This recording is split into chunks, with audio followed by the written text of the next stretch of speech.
nom du Père et du Fils et du Saint-Esprit. Amen. Les bénis de mon Père, bonjour, bienvenue à cette nouvelle semaine de méditation où nous sommes toujours dans le temps de Pâques. J'imagine que hier, chacun de nous sommes tous allés célébrer l'Eucharistie, célébrer le dimanche de la miséricorde divine, où les trois textes nous mettaient devant notre responsabilité en tant que chrétiens. La première lecture qui était tirée des Actes des Apôtres nous montre comment les apôtres ont répondu à l'appel de Jésus et ils se sont mis à annoncer la bonne nouvelle de l'Évangile. Bien sûr, bien mon Père, leur rencontre avec Jésus avait complètement changé leur vie. Et les disciples vont comprendre qu'ils sont appelés à devenir une communauté de partage, une communauté de prière et de communauté de découverte de Dieu. Cela est bien dans notre monde d'aujourd'hui de savoir construire dans nos différentes communautés où nous trouvons les lieux où nous prions, une communauté d'accueil, une communauté de partage. C'est le défi qui est lancé à chacun de nous, le défi qui est lancé à l'église d'aujourd'hui, l'église qui est lancée aux communautés dans lesquelles nous nous trouvons. Ensuite, la deuxième lecture. Il fallait comprendre que ce texte est écrit au moment où les chrétiens sont persécutés. Eh bien, mon Père, cela est aussi pour toi aujourd'hui, toi qui es le nouveau disciple de Jésus-Christ. Dans ce monde qui est devenu de plus en plus hostile aux chrétiens, un monde devenu hostile à la chrétienté, un monde hostile à ceux qui croient en Dieu, toi aussi, tu es invité à tenir bon, tu es invité à rester ferme dans ta foi, de ne pas chanceler. Parce que la priorité absolue, c'est toujours de revenir au cœur de la foi, de revenir au Christ mort et ressuscité. Eh bien, de mon Père, c'est donc en regardant vers la croix que chacun de nous commençons à comprendre. Oui, par sa mort et sa résurrection, Jésus est vainqueur de la mort, il est vainqueur du péché. Et c'est à cette victoire, l'unique victoire qui a de sens, qu'il veut associer chacun de nous. Et ensuite, nous avons écouté l'évangile qui était proclamé, tiré de Saint Jean au chapitre 20, les versets 19 à 31. Dans cet évangile, on voit d'abord Jésus-Christ ressuscité qui apparaît au milieu de ses disciples au moment où la porte est verrouillée. Au moment où ils ont peur des Juifs qui les cherchent, de peur de mourir comme Jésus-Christ, mais Jésus est au milieu d'eux. Cela est bon à savoir. Notre Seigneur est toujours au milieu de nous, même si nous ne l'apercevons pas. D'ailleurs, toute la semaine passée, nous avons vu dans l'Évangile qu'il était toujours à côté de ses disciples. Il a cheminé avec les disciples d'Emmaüs. On l'a vu apparaître au bord du lac lorsque ses apôtres étaient en train de pêcher. On l'a vu également apparaître dans la maison où les apôtres se trouvaient. Donc, les bénis de mon Père, notre Seigneur, le Dieu que nous servons, c'est un Dieu vivant. C'est pour ça d'ailleurs qu'il va dire que là où 2 ou 3 sont réunis à son nom, il est au milieu d'eux. Aujourd'hui, les bénis de mon Père, nous continuons notre méditation. Et nous sommes aujourd'hui, lundi, toujours dans le temps de Pâques. 2 textes vont nous aider donc à méditer ce matin. Nous allons continuer la lecture des Actes des Apôtres où on va voir comment les apôtres vont élever une prière vers Dieu lorsqu'ils vont sortir d'être jugés par les prêtres, par les scribes, par les pharisiens. Et dans leur prière, quand ils vont finir de prier, on va voir bien qu'ils seront remplis de l'Esprit Saint et ils vont annoncer la parole de Dieu avec assurance, désormais remplis de l'Esprit Saint, remplis de l'Esprit de force, rempli de l'esprit de sagesse, rempli de l'esprit de discernement. Je vous invite donc à lire ce texte, mais surtout à méditer la prière que ces apôtres vont formuler. Et il est écrit qu'à la fin de la prière, le lieu sera ébranlé et l'Esprit Saint va donc descendre sur eux. Les bénis de mon Père, ensuite nous allons continuer la lecture de l'évangile de Jésus-Christ selon Saint Jean, au chapitre 3, les versets 1 à 8, où on va nous amener ici à la discussion que Jésus va avoir avec Nicodème, c'est-à-dire un pharisien. Alors Nicodème avec Jésus dans sa discussion Jésus, de façon pédagogique, va aller très loin et va inviter Nicodème à la conversion, va inviter Nicodème à naître de nouveau. Et c'est pour ça que Jésus va dire très clairement que personne, à moins de naître de l'eau et de l'esprit, ne peut entrer dans le royaume de Dieu. Cela est important pour nous aujourd'hui de savoir que la meilleure façon et l'unique façon de naître de l'eau et de l'esprit, c'est de recouvrir le baptême.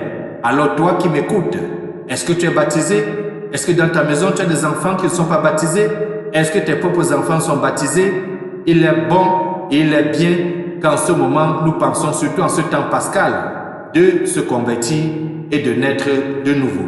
Eh bien de mon Père, ouvrons donc nos cœurs, mais surtout, je vous invite à ouvrir vos Bibles aux différents textes de méditation d'aujourd'hui, à chacun et à chacune.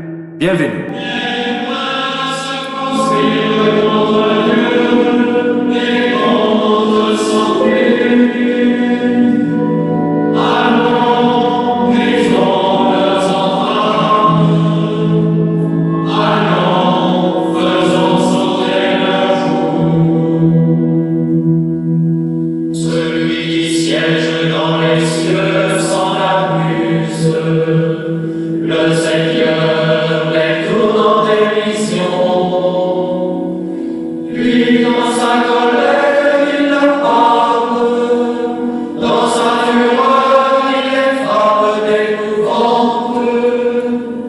Tournons-nous vers l'Éternel des armées et prions. Dieu éternel et tout-puissant, toi que nous pouvons déjà appeler notre Père, fais grandir en nos cœurs l'esprit filial, afin que nous soyons capables d'entrer un jour dans l'héritage qui nous est promis par Jésus-Christ, ton Fils bien-aimé, lui qui vit et règne avec toi dans l'unité du Saint-Esprit, Dieu maintenant et pour des siècles et des siècles. Amen. Je vous invite, les bénis de mon Père, chacun à ouvrir sa Bible au texte des Actes des Apôtres, de lire le chapitre 4, les versets 23 à 31. Bonne lecture.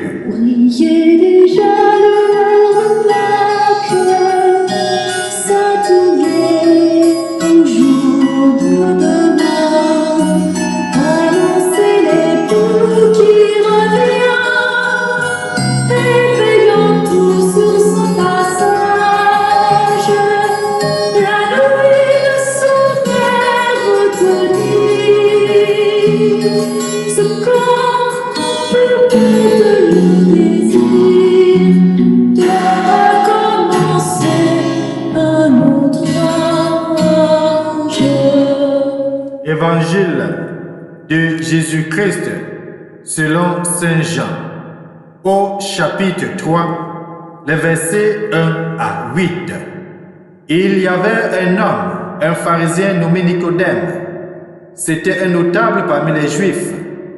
Il vint trouver Jésus pendant la nuit et lui dit, « Rabbi, nous le savons, c'est de la part de Dieu que tu es venu, comme un maître qui enseigne, car personne ne peut accomplir les signes que toi tu accomplis si Dieu n'est pas avec lui. » Jésus lui répondit, « Amen, amen, je te le dis, à moins de naître d'en haut, on ne peut voir le royaume de Dieu. » Nicodème lui répliqua, « Comment un homme peut-il naître quand il est vieux? Peut-il entrer une deuxième fois dans le sein de sa mère et renaître? » Jésus répondit, « Amen, amen, je te le dis, personne, à moins de naître de l'eau et de l'esprit, ne peut entrer dans le royaume de Dieu. Ce qui est né de la chair est chair, ce qui est né de l'esprit est esprit. Ne sois pas étonné si je t'ai dit, il vous fait naître d'en haut. Le vent souffle où il veut. Tu entends sa voix, mais tu ne sais ni d'où il vient, ni où il va. Il en est ainsi pour qui est né du souffle de l'Esprit. Acclamons la parole de Dieu. Louange à toi, Seigneur Jésus-Christ. Personne, à moins de naître de l'eau et de l'Esprit, ne peut entrer dans le royaume de Dieu. Les biens de mon Père, c'est l'invitation que Jésus porte ce matin à Nicodème. Nicodème, nous le savons, c'est un pharisien, c'est-à-dire c'est un notable des Juifs. En d'autres termes, c'est quelqu'un qui est l'échantillon de la loi, quelqu'un qui connaît bien la loi. La bénie de mon Père, on peut voir dans le dialogue que Jésus a avec ce spécialiste de la loi plusieurs stades, plusieurs évolutions. D'abord, il reconnaît en Jésus quelqu'un de spécial, parce que ce que Jésus fait, dit-il, ne peut venir d'un homme ordinaire.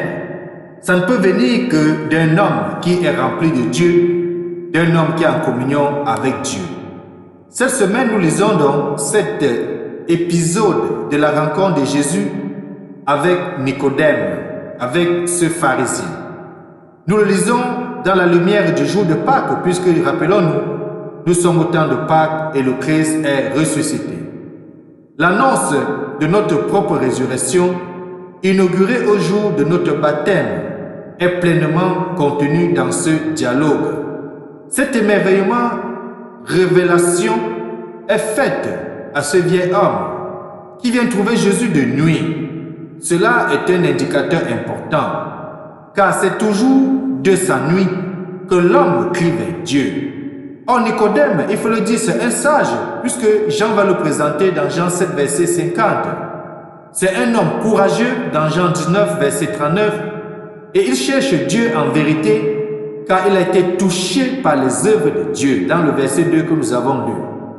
Jésus, si sévère à l'ordinaire pour les hypocrites pharisiens, on le voit, est bienveillant pour cet homme sincère. Notre Dieu aime ceux qui sont sincères avec lui. C'est pour cela que Jésus t'invite et invite les hommes à avoir une relation de sincérité avec lui, d'avoir une relation de sincérité avec nos frères et sœurs, avec notre prochain, et non d'avoir une relation d'hypocrisie, une relation de duplicité. Mais, les bénis de mon Père, il faut le dire, dans la communication entre Nicodème et Jésus, on comprend bien que Nicodème n'a pas compris l'invitation du Seigneur de naître d'eau et de l'esprit. Il est possible à l'homme de naître à nouveau, d'acquérir une vie nouvelle que ni la chair, ni la volonté humaine ne peuvent donner, mais que Dieu lui peut et veut lui donner. Et cet esprit renouvelé est une sémence de résurrection dans la chair, tel le grain de blé jeté en terre. Cette œuvre de résurrection a commencé en nous à l'heure de notre baptême, dans la nuit de Pâques que nous avons célébrée. Eh bien, mon Père, cela est fondamental. Et je l'annonçais, il est beau de recourir au sacrement de baptême. Parce que le baptême nous aide, à être incorporés à Jésus-Christ. 2, nous fait entrer dans une nouvelle famille chrétienne, la famille du peuple de Dieu. Et nous devenons par le baptême fils et filles de Dieu par adoption. Et enfin, il faut le souligner, le baptême efface en nous le péché originel. Cela est donc fondamental de recourir au sacrement du baptême. Toi, si tu m'écoutes, c'est un acte à poser, c'est une décision à prendre. Et que notre puissant te bénisse et te garde, lui qui est Père, Fils et Saint-Esprit. Amen. Bonne journée et bonne semaine.